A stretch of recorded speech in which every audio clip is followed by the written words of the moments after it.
একই রকম উচ্চারণযুক্ত শব্দের ভিন্ন অর্থ কিভাবে হয় সেটাই আমি এই ভিডিওর মাধ্যমে দেখাবো। এখানে দুটি শব্দ আমি লিখলাম,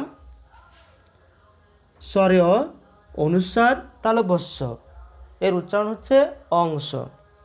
আবার স্বরেয় অনুস্বার দন্তস্য, এই শব্দটির উচ্চারণ কিন্তু অংশ, অর্থাৎ দুটি শব্দের উচ্চারণ একই, সেটা হচ্ছে অংশ, কিন্তু অর্থ কি এক? অর্থাৎ এই দুটি শব্দের অর্থ কি এক? না, এই দুটি শব্দের অর্থ কিন্তু আলাদা। সেটা কি? স্বরেয় অনুস্বার তালব্যস্য, এই অংশ কথার অর্থ হচ্ছে ভাগ,